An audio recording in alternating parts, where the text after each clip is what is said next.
Hello friends, मैं हूं RJ Singh और ये है अपना चैनल क्लब आईएएस एस्पिरेंट। अगर आप लोग आईएएस और पीसीएस की तैयारी करते हैं तो इस चैनल को सब्सक्राइब कर सकते हैं। आज हम लोग बात करेंगे जो इम्पोर्टेंट मूवमेंट हुए थे एनवायरनमेंट कंजर्वेशन को लेकर के, उन सभी के बारे में। और मैं इन सभी के बारे में बहुत ही सरल वे में बताऊँगा जिससे आपको कोई भी डाउट नहीं रह जाएगा। और इससे लगभग में एक आध क्वेश्चन आ ही जाता है, तो आपके ये क्वेश्चन गलत होने की भी चांसेस बहुत कम रहेंगे। इसलिए आप लोग इस वीडियो को पेशेंस के साथ देखिए। चलिए फ्रेंड्स, अब हम लोग अपना टॉपिक स्टार्ट करते हैं। अब हम लोग बात करते हैं चिपको आंदोलन की।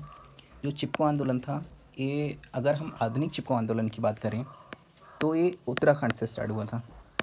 ओके, लेकिन अगर हम इसकी हिस्ट्री देखें तो राजस्थान में हमें इसकी हिस्ट्री देखने को मिलती है।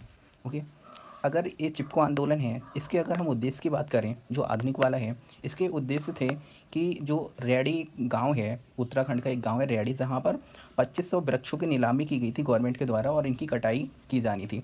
तो यहाँ पर जो रेडी गांव में एक गौरी देवी थी, इन्होंने और इनके साथ में 21 महिलाओं ने मिलकर इन जो 2500 पेड़ थे जिनकी नीलामी हुई थी, इन्हें ना काटने की अपील की थी। और इसके विरोध में इन्होंने जो पेड़ थे उनको गले से लगाया था। और इसीलिए इस जो नाम है इसका चिपको आंदोलन इसी आधार पर पड़ा था, क्योंकि इन्होंने जब विरोध किया था तो विरोध का तरीका था कि पेड़ को इन्होंने गले से लगाया था। और इसके अगर हम चिपको आंदोलन के अगर हम जनक की बात करें तो जो आधुनिक वाला है उसमें सुंदरलाल बहुगुणा हैं, इन्हें इस चिपको आंदोलन के जनक के रूप में जाना जाता है। ओके, और इसमें जो गढ़वाली लोग थे, इन्होंने बहुत प्रमुख जो रोल था वो निभाया था। ओके, अगर हम इसकी हम उपयोगिता की बात करें, यानी कि ये सफल हुआ नहीं हुआ, तो इसी के जो जब चिपको आंदोलन चला था, इसी के आधार पर 1980 के दशक में इंदिरा गांधी ने आगामी जो अगले 15 वर्षों के लिए हिमालय क्षेत्र में जो भी वृक्षों की कटाई थी उन पर रोक लगा दी थी। इसीलिए काफ़ी फेमस भी हुआ था। और अगर हम इसकी हिस्ट्री की बात करें, जो चिपको आंदोलन है कि इसको प्रेरणा कहाँ से मिली, तो 1731 की बात है दोस्तों। 1731 के टाइम में क्या था कि दोस्तों, जो राजस्थान था, यहाँ पर महाराजा थे एक अजीत सिंह। ओके, इन अजीत सिंह ने पेड़ों को काटने के मतलब पेड़ों को काटने के लिए कहा। तो एक जो खेजरी गांव था जहाँ पर बहुत सारे वृक्षों को काटा जाना था, और यहीं पर रहती थी अमृता देवी।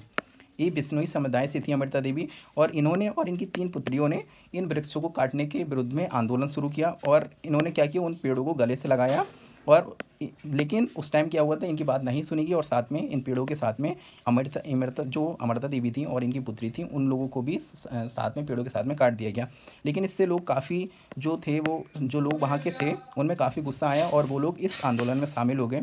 तो आगे 363 लोग थे, उन्हें भी आगे जा कर के जो अजीत सिंह के आदेश के आधार पर इन लोगों को भी वृक्षों के साथ काट दिया गया। लेकिन बाद में इस आंदोलन जैसे जैसे आगे बढ़ने लगा, लोग इसमें शामिल होने लगे, तो अजीत सिंह को ये अपना निर्णय चेंज करना पड़ा और वृक्षों की कटाई को रोकना पड़ा। ओके, और इसीलिए क्योंकि जो ये आंदोलन था दोस्तों, ये जो खेसरी गांव में स्टार्ट हुआ था, और वहाँ पर जो वृक्ष थे उनको काटने के रोकने, और वो वृक्षों का नाम भी दोस्तों खेसरी वृक्ष था, इसीलिए इसे खेसरी आंदोलन के नाम से भी जाना जाता है।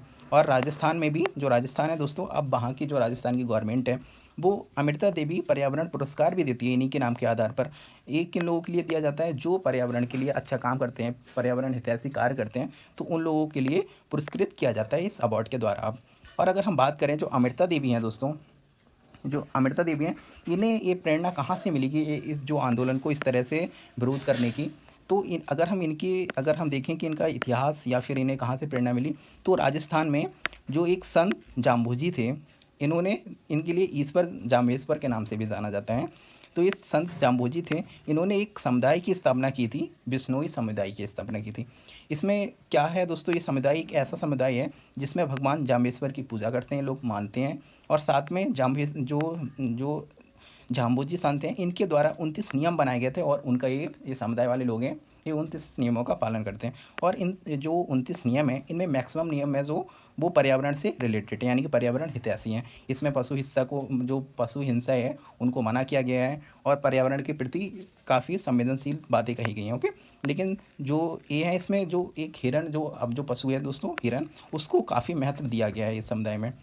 और अगर हम बात करें जो चिपको आंदोलन है दोस्तों, ये काफ़ी लोकप्रिय होता गया। तो ये टाइम के साथ में ये उत्तर में हिमालय तक, और पश्चिम में राजस्थान तक, और पूरब में बिहार तक, मध्य में अगर हम मध्य भारत की बात करें तो क्या कहते हैं, जो विंध्य पर्वत श्रेणी है वहाँ तक, और दक्षिण में कर्नाटक तक फैल गया। कर्नाटक में इसी जो चिपको आंदोलन है दोस्तों, इसको अपिको के नाम से जाना जाता है।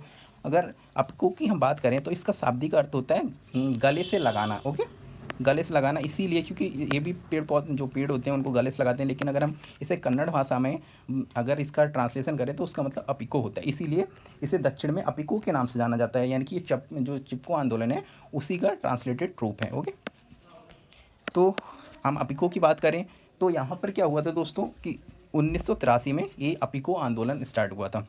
तो यहाँ पर जो पांडुरंग हेगड़े से इनके नेतृत्व में एक एक स्थान है दोस्तों, सालकनी है, वहाँ से कालसे तक 5 किलोमीटर पैदल लोग गए थे और कालसे एक जगह है, यहाँ पर पेड़ों को जाकर के गले लगाया था। ओके, तो इसी के आधार पर ये जो अपिको आंदोलन था यहाँ से काफ़ी बढ़ता गया। और ये अगर हम इसकी लोकेशन की बात करें तो ये जो कर्नाटक है उसके उत्तरी भाग में कन्नड़ क्षेत्र है, वहाँ पर ये आंदोलन स्टार्ट हुआ था और ये लगभग में 38 दिनों तक ये आंदोलन चलता रहा। अगर हम नेक्स्ट आंदोलन की बात करें तो वो है मैत्री आंदोलन। मैत्री का मतलब होता है, अगर हम इसके शाब्दिक अर्थ की बात करें तो मैत्री का मतलब होता है दोस्तों मायका। ओके, तो इसका मतलब होता है मायका। तो अगर हम लोग मैं स्टोरी के थ्रू आपको बताता हूँ कि मैत्री आंदोलन क्या है। तो जो मैत्री आंदोलन है दोस्तों वो उत्तराखंड में, ये भी कहाँ स्टार्ट हुआ था, उत्तराखंड में। और जो चिपको आंदोलन था वो भी कहाँ, उत्तराखंड में स्टार्ट हुआ। लेकिन मैं चिपको आंदोलन के बारे में एक और बात बता देता हूँ दोस्तों। अगर चिपको आंदोलन से रिलेटेड अगर पूछा जाए, चिपको आंदोलन आधुनिक जो चिपको आंदोलन है वो कहाँ स्टार्ट हुआ था, तो अगर उसमें दिया रखा हो, अगर ऑप्शन में उत्तराखंड और यूपी, अगर उत्तराखंड और यूपी दोनों दिया रखा हो तो आपको उत्तराखंड ही लगाना है। लेकिन कभी कभार अगर उत्तराखंड नहीं दिया है, उत्तर प्रदेश दे दिया है, इसकी जगह पर यूपी दे दिया है, तो आप यूपी को लगा सकते हो। कब, जब उत्तराखंड ना दिया हो, क्योंकि उस टाइम यूपी से उत्तराखंड अलग नहीं हुआ था जब ये आंदोलन वहाँ पर 1974 में स्टार्ट हुआ था। ओके, और मैं मैत्री आंदोलन अगर आपको समझाऊंगी कि स्टोरी के थ्रू, तो जो उत्तराखंड है वहाँ पर एक चमोली ज़िला है दोस्तों। तो वहाँ पर एक जो थे कल्याण सिंह रावत जिनका नाम है, 1994 में एक प्रथा स्टार्ट की थी। जैसे कि अपने लोग जानते हैं कि इंडिया में जब शादी होती है तो जो दूल्हा होता है उसके जूतों को चोरी कर लिया जाता है और फिर बाद में उनसे नेक लिया जाता है, पैसे लिए जाते हैं। तो इसी जो प्रथा थी, इन्होंने कल्याण सिंह रावत से इन्होंने इस प्रथा को बंद करके क्या किया, उस प्रथा के बदले दूल्हे से मायके में जो लड़की का मायका होता है वहाँ पर एक पेड़ लगवाया मतलब कि। तो ये प्रथा काफ़ी प्रचलित होने लगी। और इसी के बाद जब जो कनाडा की एक्स प्राइम मिनिस्टर थी, जब उन्हें पता चला तो वो भी जो कल्याण सिंह रावत से मिलने के लिए उत्तराखंड को आई। ओके, फिर बाद में इन्होंने, फिर जो एक्स प्रेसिडेंट थी कनाडा की, इन्होंने फिर कनाडा में इसका काफ़ी प्रचार किया और बाद में कई देशों में ये जो मैत्री आंदोलन था यह प्रचलित हो गया है। कनाडा, आपको USA, Australia, China, Thailand, Nepal में भी अब ये देखने को मिलेगा। ओके, अब हम लोग नेक्स्ट मूवमेंट की बात करते हैं जो साइलेंट वैली मूवमेंट है। अगर हम इसकी बात करें कि साइलेंट वैली इसको क्यों बोलते हैं, तो साइलेंट वैली इसलिए बोलते हैं क्योंकि दोस्तों अगर हम इसकी लोकेशन की बात करें तो ये केरल में है। ओके, केरल में यहाँ पर एवरग्रीन फॉरेस्ट यानी कि सदाबहार वन पाए जाते हैं और सदाबहार वन यहाँ पर इसकी जो डेंसिटी है ना वो बहुत ज़्यादा है। डेंसिटी ज़्यादा होने के कारण यहाँ पर जो मानव की जो आवाजाही होती है दोस्तों वो बहुत ही कम है, इसलिए जो रीज़न है दोस्तों वो काफ़ी हद तक शांत रहता है, इसीलिए इसे साइलेंट वैली कहते हैं। और इससे साइलेंट वैली एरिया में चलाए गए, इसीलिए इसको साइलेंट वैली मूवमेंट का नाम दिया गया। ओके, और अगर हम इसकी डेट की बात करें तो ये 1973 में ये स्टार्ट हुआ था। अगर ये स्टार्ट क्यों किया गया था, ये दोस्तों स्टार्ट इसलिए किया गया था, जो यहाँ पर कलपक्कम है ज़िला है दोस्तों, यहाँ पर ये एवरग्रीन फॉरेस्ट पाया जाता है। ओके, यहाँ पर एक रिवर है कुंती पूजा रिवर, एक कुंती पूजा रिवर है दोस्तों, इसी के ऊपर एक बहुउद्देशीय परियोजना के तहत यहाँ पर एक जल विद्युत परियोजना स्टार्ट की जानी थी।